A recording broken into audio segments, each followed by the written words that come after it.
আমি প্রথম দিন বললাম আমি সম্মানের সঙ্গে বিদায় নিতে চাই, আপনারা আমাকে সহযোগিতা করেন। আমি আর কিচ্ছু চাই আপনাদের কাছে, যা দিয়ে মুন্সিপাল আমাকে সব দিয়ে ফেলেছে, আপনার কিছু বাকি রাখার নাই। আমি একটু বললাম আমি কিভাবে আসছি, কেন হলাম, আপনারা সব জানেন। আমাকে আপনারা শেষ বিদায়ের জন্য আমাকে প্রস্তুতি দেন এবং আমি কাজ করে মানুষের প্রয়োজন করতে চাই। আমি কি নির্বাচনের পূর্বে আমি কি বলছিলাম যে আমার এমপি বানান, আমি মন্ত্রী দেখামু কইছি করে?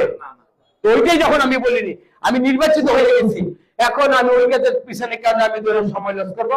তো সুলতান ভাই আপনারা শুনে রাখেন, বাংলাদেশে 50 জন মন্ত্রী হয়েছে, প্রধানমন্ত্রী সহকারে, আল্লাহর রহমতে। এই মুন্সিগঞ্জের 3 আসনের রতন এই হিসাবে একজন মন্ত্রী আমার ইনশাআল্লাহ চিনে না। কামরুজ্জামান রতন আমার সারা জীবনের রাজনৈতিক ভাবে এবং বেগম খালেদা জিয়ার সাথে আমার যা সংস্পর্শ, তারেক রহমানের সাথে আমার যে সংস্পর্শ, এটা অনেক আগে আল্লাহর রহমতে এই 50 জন মন্ত্রী যেখানে আমার চিনে। এটা তো যেহেতু প্রেস ক্লাবের ব্যাপার, ওই মন্ত্রী আমি আপনাদের কথা বলাইলাম। আজকে শিক্ষাতে যাব, শিক্ষামন্ত্রী আপনার লোক আমার সাথে কথা বলবে, স্বাস্থ্যতে যাব, স্বাস্থ্যতে কথা বলবে। এটা আমার এটা বড়ত্বের বড়াই করার ব্যাপার না।